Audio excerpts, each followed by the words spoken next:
Don't forget subscribe our channel Papipers. Nandito naman tayo sa panibagong vlog. Lalo na dyan sa mga subscribers ko. Mag-ingat kayo dyan palagi, araw-araw, gabi. Sana magserbisyo tayo sa ating Panginoong si Kristo. Kasi siya ang nagdala sa ating buhay. Kaya binigyan tayo ng pagkakataon. Binigyan tayo ng ilang taon na tayo ay magbagong buhay. Nagkasala ka man, sana mag-serbisyo ka sa ating Panginoon. Nagkasala ka noon, magbagong buhay na tayo ngayon. Mga viewers, ito isi-share ko sa inyo. Ito ang pinakamaganda sa buhay natin. Kasi ito ang nakasulat sa librong orasyon na sinulat sa ating Panginoon. May tao siyang inutusan lahat ng mga orasyon kung paano ligtas ang iyong espiritu, paano sabitin yung ating Panginoon na siya'y buhay na walang hanggan, walang laman, walang buto, espiritual yung ating Panginoon. Ito, viewers, ito ang pinakamalaga i-share ko sa inyo. Bawat kayo nagbigas sa isang orasyon na ito, huwag niyong munang kalimutan yung Ama namin, ang Panginoong Maria, luwalhati sumasampalataya. Ama namin, ang Panginoong Maria, luwalhati sumasampalataya. Ama namin, ang Panginoong Maria, luwalhati sumasampalataya. 3 beses kayo magbigas. Ito mga papibers. Bago kayo matulog tuwing gabi or pumunta sa taong may naramdaman sa sarili na nakasakit man sa mga ibang demonyo o ibang espiritu. Ito po ang bibigkasin sa nakasulat sa inutusan sa anak sa Panginoon. Sinulat niya itong libro na to para makipag-share sa mga taong walang kalam-alam. Ito, bibigkasin ko itong nakasulat sa librong orasyon, mga pabibers.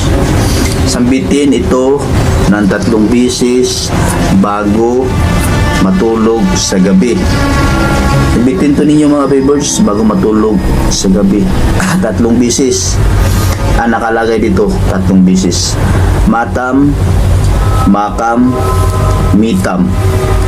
Mikam, matum, luam, abisumi, indigmumu, iglusumi, omnipam, okhahe, aum, adbinyat, rignum, tuum, adra, igusum, irok, ibub, itronum, rixdi, matam, makam, mitam, mikam, matum, luam, adisumi, indigmuumu, iglusumi, omnipam, okhahi, aum, adminyat, rignum, tuum, adra, igusum, irok, ubub, utronum, rixdi, matam, makam, mitam,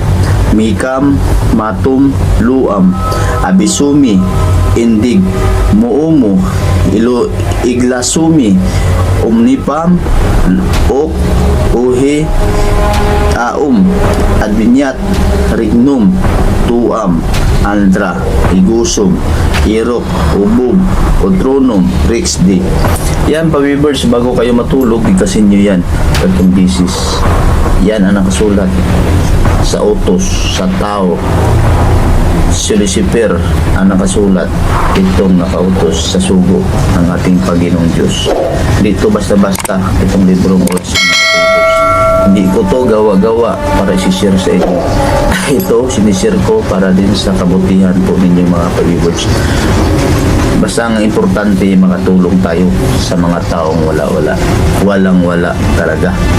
Na hindi kaalam-alam, na hindi alam kung ano ang nakasulat sa librong orasyon. Ito ang pinaka-importante sa buhay natin. Kasi lahat naman tayo naniwala sa ating Panginoon Jesucristo. Yung mga taong kampon sa kadiliman, may sariling mundo yan sila. Pag once yung taong sinasakbian or kinukulam or binigyan man ng sakit, yung taong walang kalam-alam, kawawa talaga. Kaya habang tayo nabubuhay sa mundong ito, magserbisyo tayo sa Panginoon. Kung ano ang nakalagay sa nakasulat dito, dapat natin sundin. Ibigay ko to para sa inyo, para makatulong ito sa mga taong hindi alam kung ano ang gagawin nila sa buhay. Sundan lang po ninyo ito, mga Bible words. Isusulat ko sa screen. Kailangan ninyo istadihan. Kunin nyo, alam ko po sa inyo na busy kayo sa trabaho, pero may oras naman kayo na para magbasa, para tumitingin sa nakasulat sa librong orasyon. Mga Billboards, maraming salamat at nakashare ako sa inyo. Habang hindi pa tayo mag-uop, manalangin tayo sa ating Panginoong Kristo. Panginoon, maraming salamat na nakashare ako sa mga taong walang-wala, hindi alam nila. Panginoon, bigyan mo sila ng malakas na pangatawan. Lalo naman sa aking mga subscribers, ingatan niyo po sila ng higi. Bigyan po sila ng magalang kinabukasan. At lalo na po sa aking pamilya. Ingatan niyo po ako, Panginoon. Ako po ang gabay sa pag-share sa mga taong walang kalam-alam sa nakasulat na sinugo mo. Ito sa nakasulat sa librong orasyon. Mga Panginoon, maraming salamat sa iyo. Nikas ko po ang iyong bandal na espiritu. Ikaw po ang pangyarihan sa lahat. Bigyan mo po kami ng malakas na pangatawan. Yun lang po ang hinilingin po namin, Panginoon Hesus. Amen. Sige po, viewers, maraming salamat at mag-ingat kayo dyan palagi.